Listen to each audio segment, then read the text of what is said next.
الحمد لله رب العالمين. اللهم لك الحمد على نعمة الإسلام والإيمان، ولك الحمد على أن جعلتنا من أمة سيدنا محمد سيد الأنام. أشهد أن لا إله إلا الله وحده لا شريك له، وأشهد أن سيدنا وقائدنا وعظيمنا محمدا عبده ورسوله. اللهم صل وسلم وزد وبارك على منبع الأنوار سيدنا محمد الحبيب المختار وآله الأبرار وصحابته الأخيار، صلاة تحفظنا بها من شر الأشرار وكيد الفجار ومن فتن الليل والنهار. مسلمانان ئیمانداران، سەلامی خوای گەورەتان لەسەر بێ. بەرەو ڕۆژانێکی پیرۆز و مبارەکە ڕۆین کە ئەویش ڕۆژانی نۆمینەی حاجیان یان ئەیامی ذیلحیجە، ئەو ڕۆژە پیرۆزانەی کەوا مەوسیمێکی پیرۆزە و کاتێکی مبارەکە، شەرەفی زەمانی و مەکانی پێبەخشراوە، ئینسان تەرەقی ئیمانی ئەکاتیایە، مەوسیمێکی پیرۆزە بۆ تاعەت و بۆ عیبادەت، بۆ کردەوەی چاک، بۆ منافەسەی خێری. وفي ذلك فليتنافس المتنافسون. کات و ساتێکە پێویستە مسلمانان بیقۆزنەوە، لە یادی نەکەن، خۆیانی بۆ ئامادەکەن، توێشووی لێپڕکەن. ئەو ڕۆژە پیرۆزانەیە کە خوای تەبارەک وتەعالا لە قورئانی پیرۆزە سوێندی پێ خواردووە. والفەجر وەلەیال عەشر، سوێند بە بەرەبەیانی جەژن یان بەرەبەیانی ڕۆژی عەرەفە. وەلەیال عەشر، ئەو ڕۆژە پیرۆزانەی کەوا ئەیامی زیلحیجەن، نۆمینەی حاجیانن، وەکو ئیبن کەثیر لە تەفسیرەکەیان نەقلی کردووە لە عەبدوڵای کوڕی عەباس و زۆرێک تر لە ئەسحابی پێغەمبەری خوا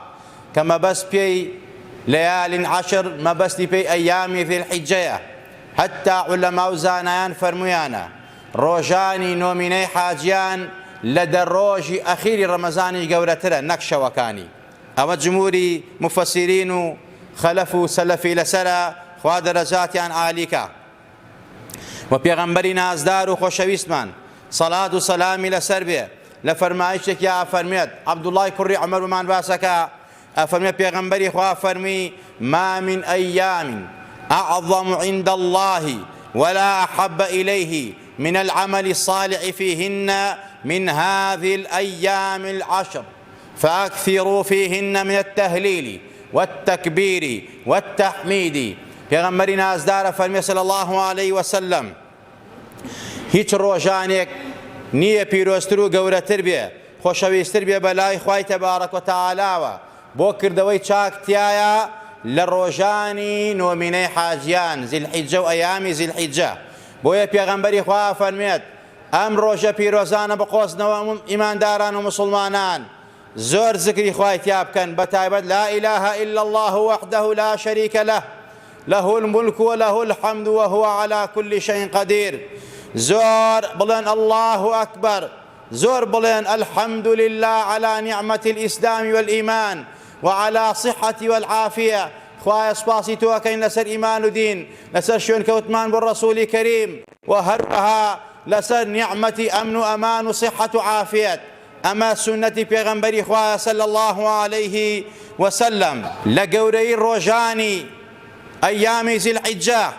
ئەوەیە کە خوای تەبارەک وتەعالا لە قورئانە بە تایبەتی باسی کردووە کە مسلمانان ذکری تیا بکەن، یادی پەروەردگاری تیا بکەن.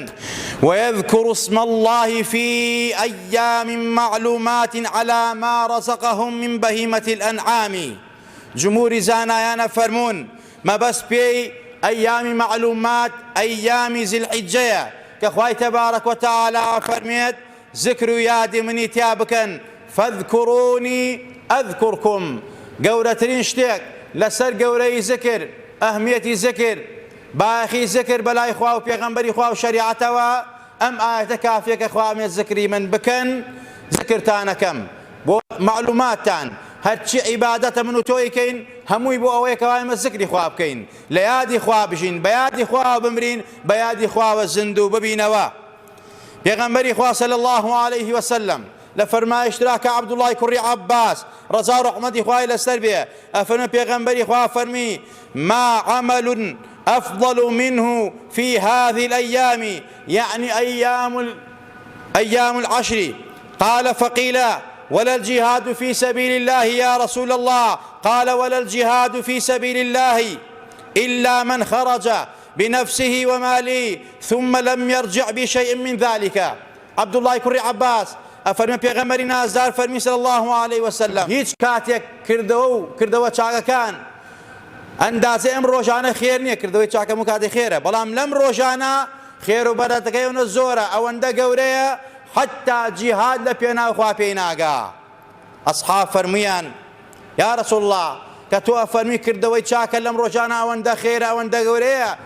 لە جیهادی گەورەترە پێغەمبەری خوا فەرمی بەڵێ لە جیهادیش گەورەترە ئیلا مەگەر کەسێک بڕوا بۆ جیهاد سەر و ماڵی تیانێ و نەیگەڕێتەوە ئەوە بەڕاستی هیچ عیبادەت و کردەوەیەکی چاک پێی ناگا و ناگا بەو پلە لە گەورەی ئەیامی زیلحیجە فەرمایشتی زۆر وارد بووە پێغەمبەری خوا لە فەرمایشترا فەرمێت ئین ئەعظەم الأیام عند الله تبارك وتعالى يوم النحر ويوم القر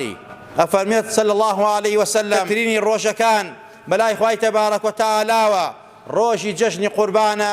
وأيام القر أيام التشريع ڕۆژان کەوا بۆ قوربانیدان ئەیامی زیلحیجە ڕۆژی عەرەفەی تایە کە پێغەمبەری ئازیز و خۆشەویستمان سەڵات و سەلامی لەسەر بێ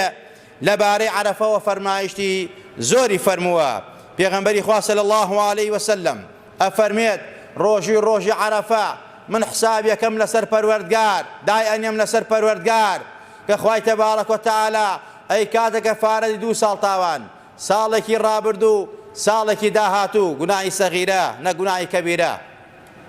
جا ئەمە هەمووی گەورەی ئەم دە ڕۆژە پیرۆزە ڕائەگەیەنێت ئەم ڕۆژانە بۆ پیرۆز و مبارەکن چونکە ئومەهاتی عیباداتی تایە نوێژکردن حەجکردن ڕۆژوگرتن سەدەقەکردن بەڕاستی لە هیچ کات و ساتێکە غەیری ئەم دە ڕۆژە ئومەهات و گەورەی و هەموو عیبادەکان کۆ نەبوونەتەوە بناغەی هەموو عیبادەتەکان لە نوێژ و ڕۆژ و سەدەقە و خێرکردن و ئەمانە هەمووی لە ئەیامی زیلحیجە هەیە بە قوربانیکردنیشەوە بەڵام تۆ لە ڕەمەزانە ڕۆژ و نوێژ بەیەک کۆبەتەوە لەگەڵ زەکاتە بەڵام حەجی تیان نییە عومرەی تیان نییە بەڵام لە ئەیامی زیلحیجە زەکاتیشی تێئەکەوێت لە ئەیامی زیلحیجە ڕۆژوی تێئەکەوێت لە ئەیامی زیلحیجە حەج و عومرەی تێئەکەوێت لە ئەیامی زیلحیجە ذکر و تەهلیلەی تێئەکەوێت بۆیە ڕۆژانێکی زۆر پیرۆز و مبارەکن چۆن پێشوازی لەم ڕۆژە پیرۆزانە بکەین ئێمە یەکەم بە تەوبەی صادق و نەسوح کە ئینسان تۆبە بکە هەموو کات و ساتێک چونکە خوا هەموو کات و ساتێک داوای تەوبە لە مسلمانانەکە پێغەمبەر بەو عەزیمیە ڕۆژانە 100 جار فەرمووی ئەستەغفر الله ئەستەغفر نەک بۆ گوناهی خۆی بۆ گوناهی ئومەتەکەی بۆ ئەوەی من و تۆ فێرکا کە من و تۆ ئینسانین تووشی هەڵا بین استغفار بکەین داوای لێخۆشبوون لە خوا بکەین خوا وتوبوا إلى الله جميعا أيها المؤمنون لعلكم تتقون بەتەوبە پێشوازی لێ بکەین نەڵێ گوناهم نییە هەمومان گوناهبارین ڕۆژانە پێویستە تۆبە بکەین بەڵام پێشوازی لەم ڕۆژە پیرۆزانە بە تۆبەی سادقانە و نەسوح بڕۆین بۆی خوای گەورە سەرکەوتومان کا بەختەوەرمان کا بە عیزەتمان کا لە دنیا و لە قیامەتە ئیستیقبالی ئەم ڕۆژانە بکەین بە ئەوەی کەوا کردەوەی چاکە وتاری چاکە گوتاری چاکە نەسیحەت و ئامۆژگاریە ئەمر بە چاکە و نەهی لە خراپە والذين جاهدوا فينا لنهدينهم سبلنا وإن الله لمع المحسنين لم رجانا جهادي نفس محاربي نفسي خود تيشكاني نفسي خود بويك وا گناه نكي تاوان نكي دور كوي تولي وهروها كاري شاكب كي بردوان بلا سري أو أخوي تبارك وتعالى أتكاب أهل التقوى أتكاب محسنين وأخوا رحمتي أخوا تجليات أخوا لقل محسنين وشاك كارانا استقبالي أمر روشانا بكين بويك وا دور كوين ولو قناه شون طاقة عبادة ذكر ياد أخوا إنسان أخوان زيكاتوا وهروها آوا ياخيبون طغيان ظلم استمو تاوان قناه آوا إنسان لأخوا دور خاتوا إنسان أكات الرفيق الشيطان خوا پنامان با بويا لم روجانا تۆ بە ئیستیقبالی بکە و دوورکەوەرەوە لە گوناه و کردەوە کار و گوتاری چاک بکە. و هەروەها پێویستە لەم ڕۆژانە ئەوانەی کەوا بەختیان بووە و ناویان دەرچۆ بۆ حەج و خوای تەبارەک و تەعالا تۆماری کردووە لەسەر کە حەج بکەن، یەکێکە لەو کردەوە چاکانە لەم ڕۆژانە ئەکرێ و مەناسکی حەج ئەکرێ، عومرەی واجب ئەکرێ، عومرەی سونەت ئەکرێ، باقی کردەوەکان و مەناسکی حەج ئەکرێت. لەم ڕۆژانە ئەوە کردەوە چاکانن بۆ ئەوانەی کە خوای گەورە بەنسیبی کردوون و لەو شوێنە پیرۆزان خوای گەورە لیان قبوڵ کا و بەنسیبی هەموو لایەکمانی بکات. یەکێتر لەو شتانەی کەوا پێویستە ئەوەیە کەوا ئێمە ڕۆژوگرتن یەکێکە لە کردەوەی چاک بۆی کە توانای هەیە، چونکە لە جنسی کردەوەی چاکان ڕۆژوگرتنە. قال الله كل عمل ابن آدم له إلا الصيام فإنه لي وأنا أجزي به. ڕۆژوو ئەوەندە گەورەیە خوا بەس پاداشتەکەی دەداتەوە. ئەفەرمێت ڕۆژوو بۆ منە و من خۆمە زانم پاداشتەکەی چەنە و خۆشم پاداشتەکەی دەمەوە. بۆیە پێغەمبەر لە فەرمایشتەکە ئەفەرمێت بە ڕۆژوو بە لە گەرمایەکی ڕۆژگاری گەرمدا بۆ گەرمای قیامەت ئینسانی یەک ڕۆژ لەبەر خاتری خوا بە ڕۆژوو بێ، خوای تەبارەک و تەعالا 70 دانە ساڵ ئاگری جەنم بە دووری خات. لەم ئەیامی زیلحیجە فرسەتە یەکێ لەو کردەوە چاکانە کە زۆر خێرە و هیچ شتێک هاوێنەی نییە حتا جیهادیش ڕۆژوگرتنە کە خوای تەبارەک و تەعالا داوێتی بەم ئومەتە نازدارە لەم مەوسیم و کاتە پیرۆزە و کاتی نەفەحاتە. سونەتە ئینسان ئەگەر توانی نۆ ڕۆژەکە بە ڕۆژ بێت. ڕۆژی دەیمی جەژنە حرامە بە ڕۆژوبی لەگەڵ ئەیامی تەشریقا ڕۆژانی جەژن سێ ڕۆژی پاش جەژنی قوربان ئەمە حرامە ئینسان تایە بە ڕۆژوبێت، چونکە ڕۆژی خۆشی و شادیە پێغەمبەری خوامە ئەیام الئەکل وەشرب، ڕۆژی خواردن و خواردنەوەیە بۆ موسڵمانان و ئیمانداران. بەڵام ئەو نۆ ڕۆژە هەتا نۆیەمڕۆ کە ڕۆژی عەرەفەیە سونەتە ئینسان تایە بە ڕۆژوو بێ. دایکی ئیمانداران ئەفەرمێن پێغەمبەری خوا صلی الله علیه وسلم لەو نۆ ڕۆژە بە ڕۆژوو بووە. و هەروەها ئیمامی نەوەوی ڕەزا و ڕەحمەتی خوای لەسەر بێ ئەفەرمێت استحبابا شديدا سنتێکی زۆر خێر و گەورە و خۆشەویستە بەلای خوای تەبارەک و تەعالا ئینسان ئەو نۆ ڕۆژە توانی هەنوەقی بە ڕۆژوو بێ. ئەگەر هەر نەیتوانی ڕۆژی عەرەفە لەدەست نەدا وەک ئاماژەم پێکرد پێغەمبەری خوامە صيام يوم عرفة أحتسب على الله أن يكفر السنة التي قبله والسنة التي بعده. پێغەمبەری نازدار ئاگادار بن ڕۆژی عەرەفە بقۆزنەوە لە ناو دەڕۆژەکە جگە لە جەژن عەرەفە لە هەمویان گەورەترە.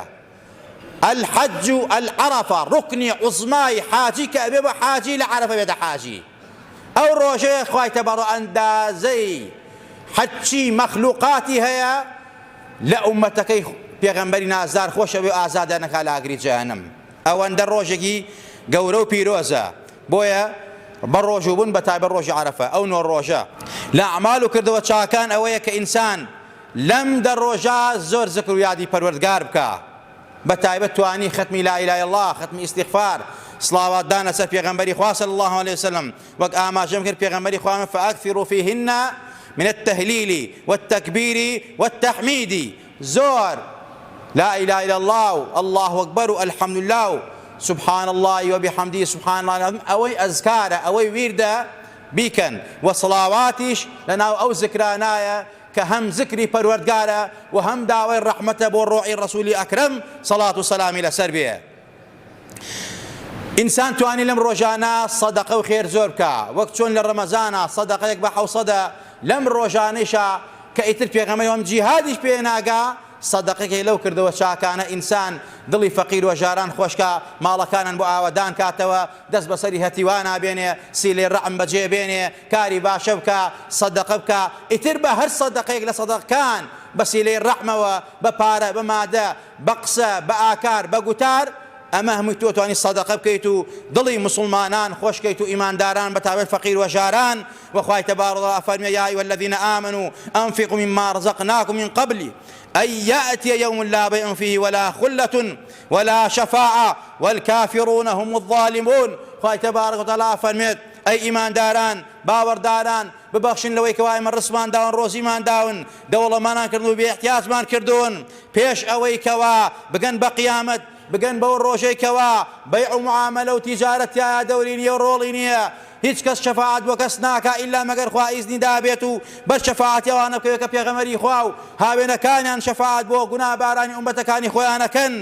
ئەو ڕۆژانەی کە بەیع و معاملەی تیان نییە، تکا واسیتە و هەموو شتێکی تیان نییە، بەڕاستی نەفسی وەر کەسێ بۆ خۆی کافر و